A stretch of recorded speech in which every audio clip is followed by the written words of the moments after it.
Bienvenue sur la chaîne. Aujourd'hui, nous plongeons dans l'histoire d'un des peuples les plus mystérieux, les plus riches et les plus admirés d'Afrique, les Dogons.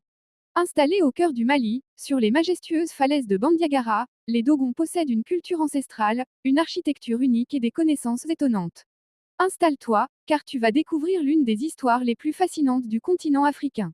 Rond bleu 1. L'origine des Dogons, une minute. Les Dogons ne viennent pas directement des falaises où ils vivent aujourd'hui.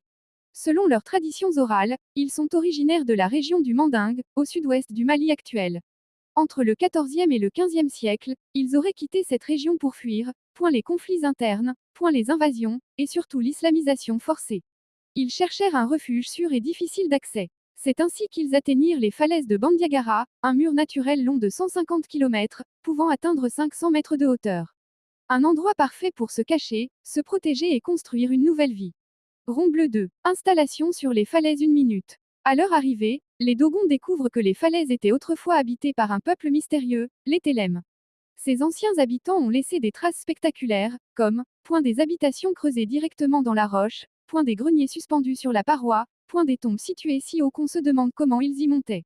Les Dogons s'installent en dessous et autour de ces anciennes constructions et adoptent une partie de ces techniques.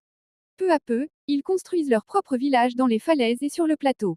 Rond bleu 3. Organisation du peuple Dogon, 1 minute 30. Chaque village Dogon est une petite société organisée. À sa tête se trouve le Hogon, le chef religieux et moral.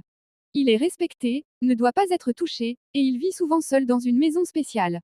Les Dogons accordent une grande importance à la famille, point les anciens, et la cohésion sociale.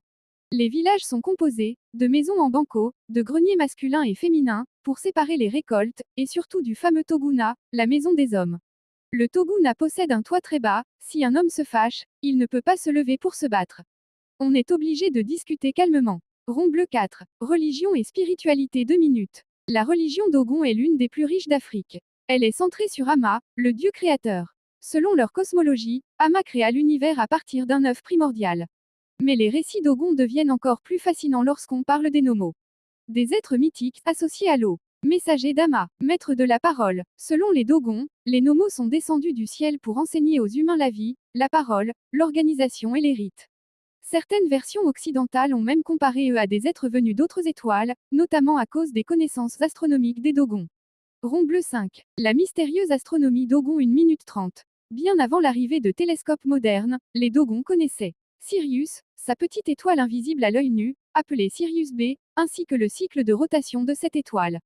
Comment un peuple ancien pouvait-il connaître cela sans outils modernes? La question a fait le tour du monde.